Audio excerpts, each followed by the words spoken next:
Hi everyone, my name is Dave, and welcome to Extra Credit, a video series where we take an unscripted look at topics related to local history and exploring that history. All right, so before we get into today's episode, once again, I wanted to remind you to make sure you visit my website. There's a link to my website in the description of the video. And so there's all kinds of information and photographs about local history, particularly local railway history. Also, please make sure that you follow me on social media. So I'm on Facebook, I'm on Twitter, I'm on Instagram. So again, there's links to all of that in the description of the video. So please make sure that you follow me. Also make sure that you hit the subscribe button. There's tons of content on here that doesn't always make it to social media right away. And so by subscribing to my channel, you're going to get that content way quicker than you would if you're just waiting for it to come out on social media. Okay, so today's episode is all about companions. Now, for a lot of us, there's always going to be a particular person or a particular group of people or a maybe particular furry companion that we like to spend time in the outdoors with.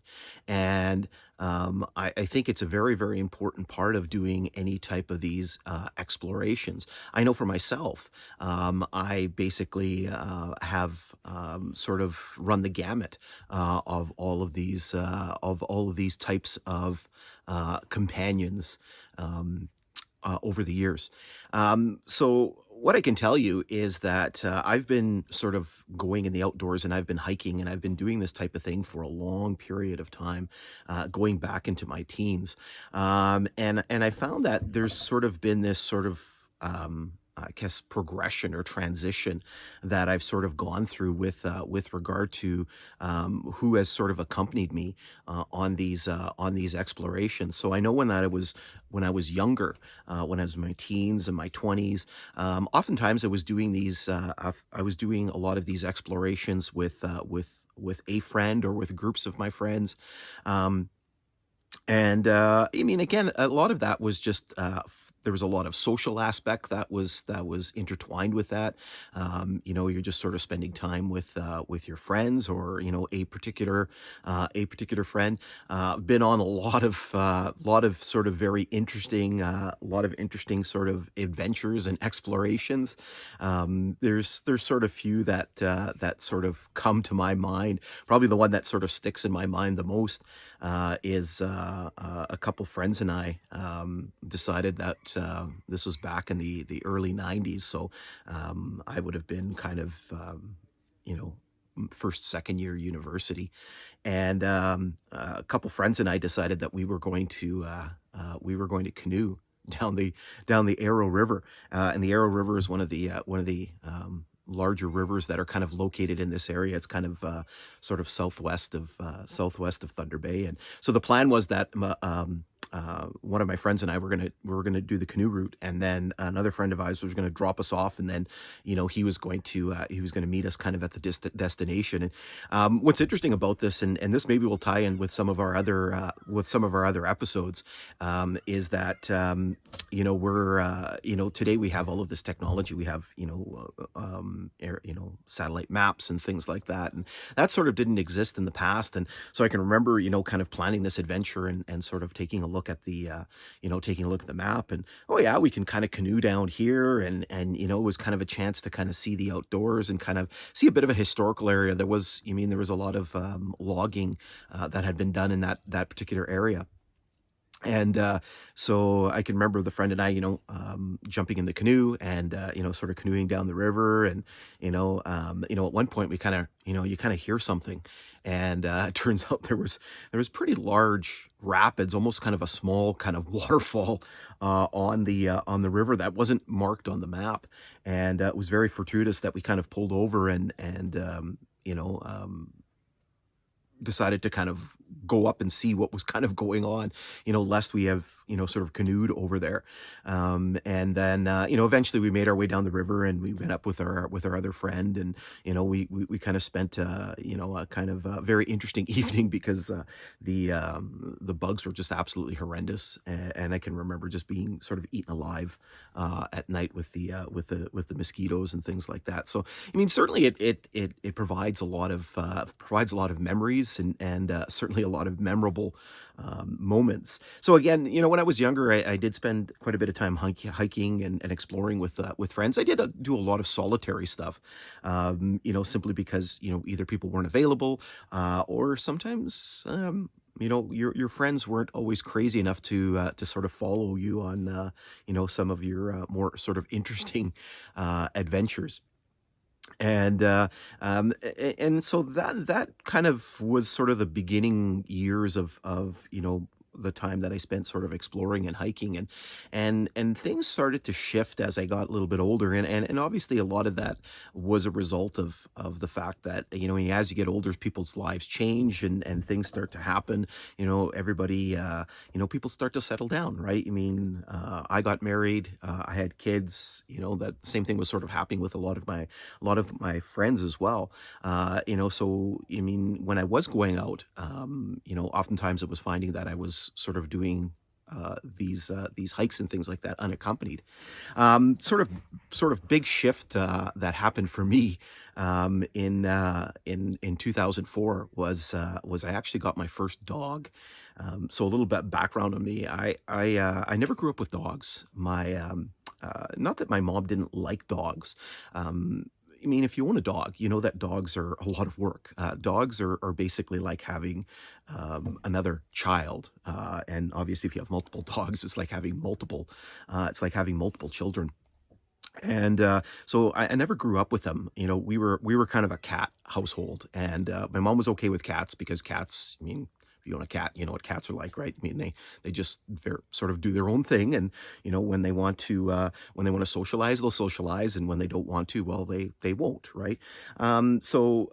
My wife, she kind of grew up not really having a lot of pets, and so when we got married, we ended up getting a couple of cats, and then she always wanted a dog. And I know when she lived at home with her parents, there was a couple times where they had dogs, but it didn't last particularly long. So my wife wanted to get a dog, and so in the spring of 2004, we got our first dog, and I'll put up a picture here while I'm talking. So um,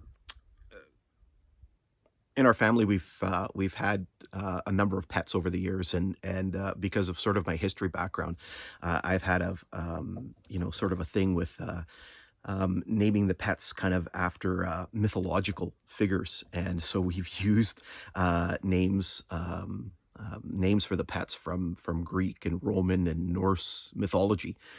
So our first dog was named Loki, and he was a golden retriever that we bought. We had to drive about an hour or so west of Thunder Bay, and I can remember going to to see the person who was selling these dogs, and I can remember going there, and I think it was a litter of 11, and I can just remember these 11 little golden retriever puppies kind of running around, and they're just adorably cute, and which one do you pick?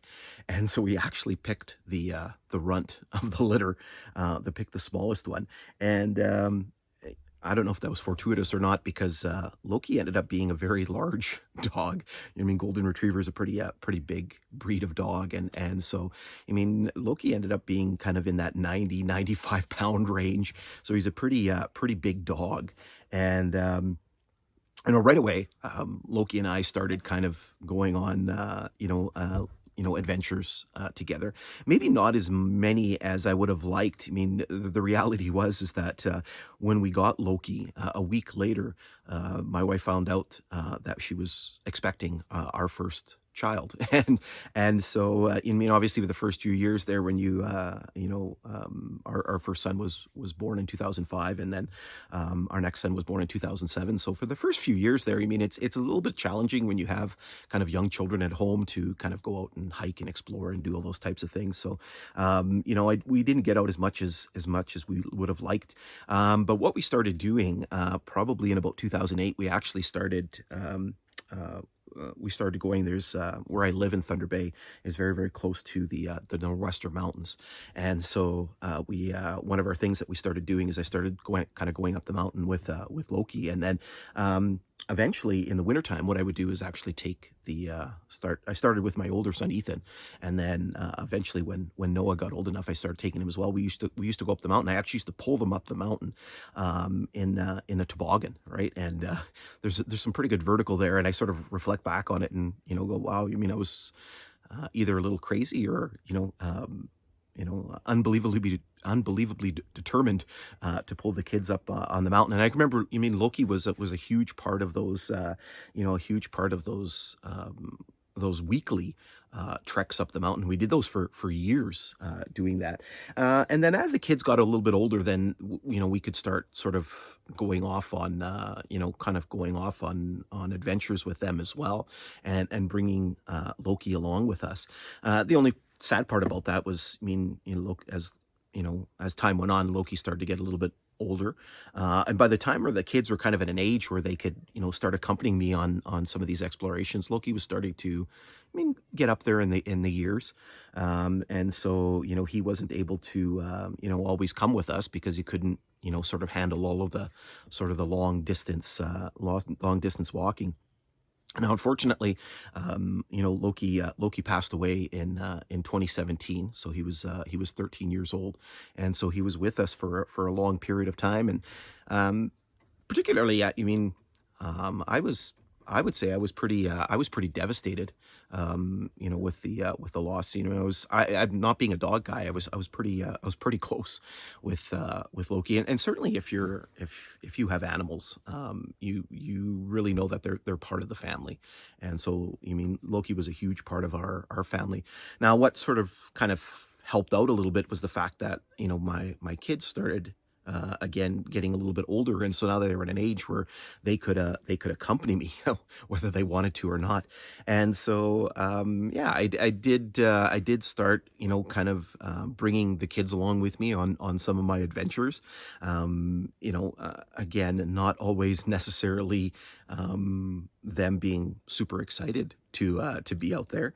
Even when they were younger, they were kind of excited to kind of go out with dad and sort of do things with dad. But as they got a little bit older, it was kind of a little bit more sort of tedious and a little bit more of a sort of a chore to sort of get them out there. And now that they're teenagers, so Ethan is 16 and Noah's 14.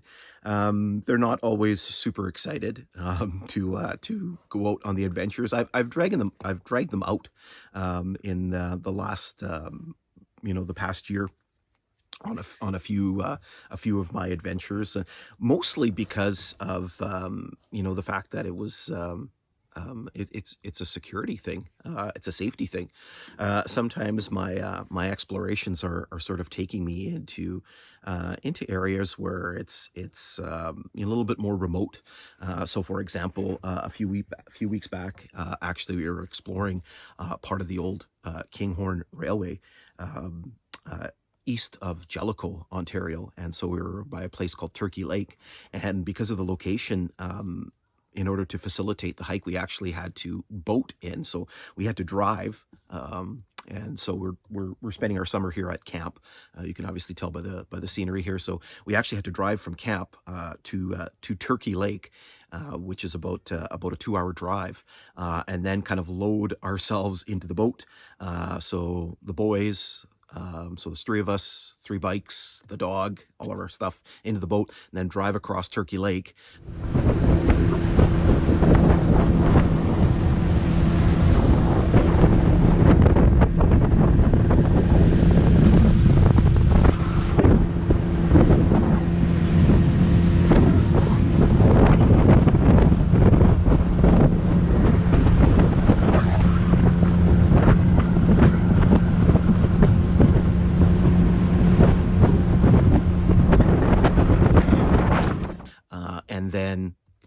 hike. And so certainly that was a very interesting adventure. And usually what I'm doing with the boys is I sort of let them kind of venture ahead and kind of tell them, hey, this is where we need to go, and this is where we need to stop, and they'll sort of wait for me. So that was a couple weeks ago. We went to Turkey Lake, and then actually about a week ago, we were up in the Beardmore area, and we were exploring a piece of the Kinghorn line that was actually abandoned back in the 1940s. And so I actually had to cross the river, and so I had no idea what was going to be there. And again, you're kind of in a bit of a sort of isolated area, so I had the boys along with me. So I didn't ask them to cross the river with me. So they were just basically waiting on the one side with a walkie-talkie and just waiting to make sure everything kind of went okay. And I mean, again, it seems like they do kind of grudgingly accompany me, but I do believe in some way they kind of enjoy the adventures a little bit. Sometimes I kind of joke with them, hey, we're going off to so and so, and they're kind of like, oh, maybe typical teenager reactions. But certainly I do appreciate them coming out on the adventures with me and joining me for those explorations.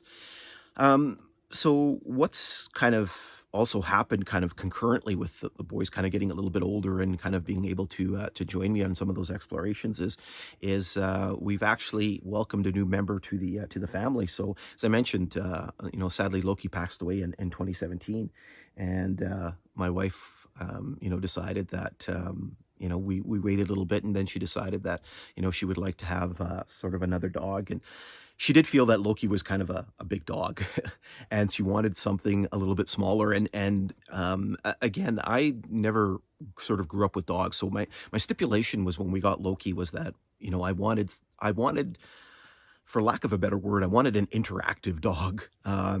I didn't want, a lap dog. I mean, if I was going to get a dog, I wanted something that, a breed of a dog that was going to be able to join me on these hikes, to join me on these explorations. So this was sort of my mindset going into this next dog that we were going to get, was that again, I wanted somebody to I wanted a type of dog that was going to be able to come out on hikes and do things with the family.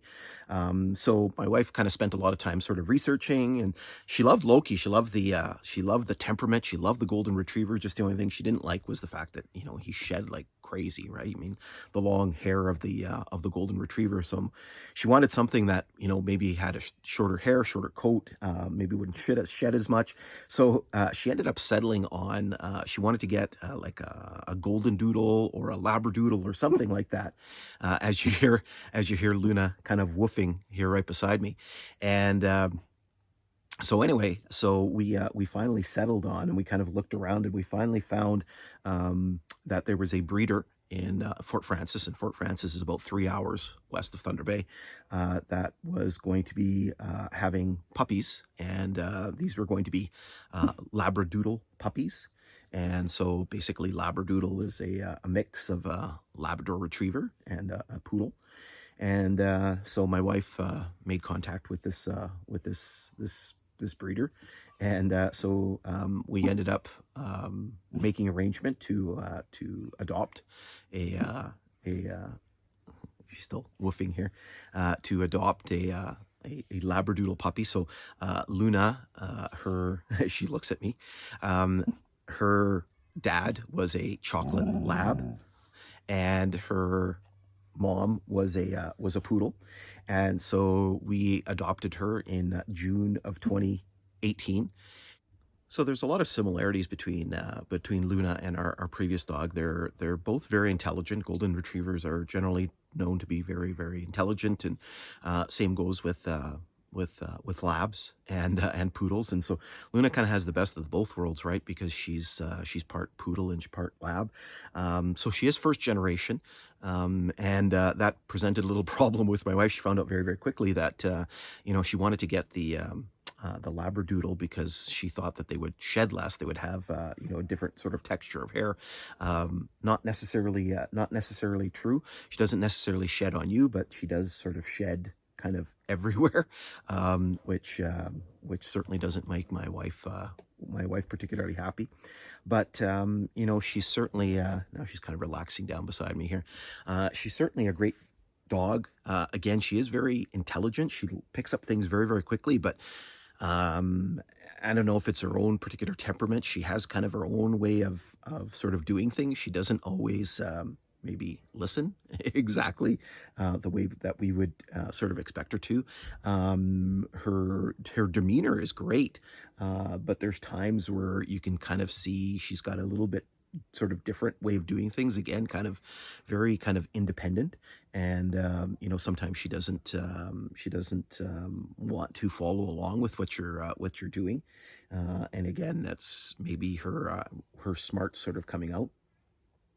And so maybe I'll take a second here and I'll introduce you to Luna. All right, so this is Luna. I'll get her, see if she can look at the camera. She's kind of looking off in space here. I'll get her to wave. So Luna is, she's a decent sized dog. She's about 55 pounds. So she's kind of heavy, sort of sitting in my lap here. I'm going to try to put her back down because she is kind of big. And so, again, we got her in the spring of 2018, and you know, that first year, obviously being kind of a puppy, she wasn't sort of able to join us all the time. But since then, she's been by my side all the time. She comes with me on pretty much every single hike that I go on. That up on the screen. There's the dog going after a squirrel. There is a spur that's shown here, but based on its proximity or its location here, it doesn't really correspond with anything kind of in Geraldton. So I'm not quite sure, kind of, it looks like it's going to a pit or a quarry or something just to the north here. And we're almost right on top of it. There's a piece of a telegraph pole here. And so the this spur would have continued this way. And then again, kind of goes up into this pit area here. I don't know what the dog sees. All right, here we go. We're gonna make our way across the bridge. Now, before we do that, I actually wanna give you a little interesting piece of trivia. So the creek that we're crossing here is actually known as Dion Creek. And we're gonna be crossing Dion Creek one more time on this episode. So further ahead, close to milepost 26. There's a few hikes sometimes that I won't bring her. Sometimes if I know that there's going to be, you know, a lot of people, a lot of distractions around, things like that, particularly when I'm doing my exploratory hikes, it's just very difficult trying to do all the things that I'm doing and then sort of look after the dog as well. But for the most part, she's with me all the time. You certainly, if you watch my videos, you'll see her kind of tagging along. For the most part, she's pretty good.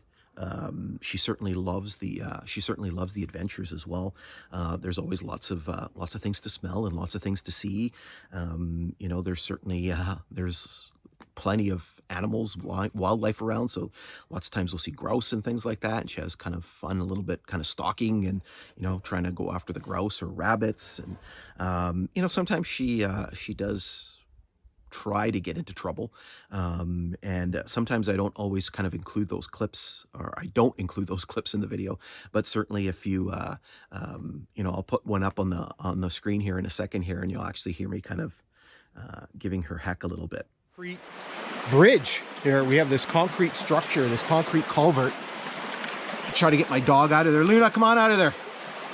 Luna, come on out. Come on out. Okay, so we're down here below the level of grade on the east side. Luna, get out of there. Get out of there. these concrete abutments very often. Stop it! We don't see these concrete abutments very often. But certainly I couldn't imagine not doing these explorations without her. You know, again, there is the odd hike where I won't bring her, and I almost feel kind of lost when she's sort of not around. And I think she really enjoys herself. You know, the anticipation when she kind of knows when she sees me kind of getting my gear together, or you know, when we're up kind of early in the morning, and you know, I'm kind of shuffling around, and she's very smart, so she probably knows and recognizes the hiking gear and things like that I use, and I've kind of put all these things together, and so she kind of knows what to anticipate. Anyway, so that's my experience with companions. And again, if you're watching my videos, certainly you will see companions in my videos. Certainly Luna all the time, and then some other people at certain points. But anyway, hopefully you have companions that you go out with you on your explorations. Maybe there's a dog or two that you take along, or there's a favorite person that you go with. But certainly they make the explorations and the experience that much more memorable. So hopefully you've enjoyed this episode. Again, please make sure that you visit my website and follow me on social media.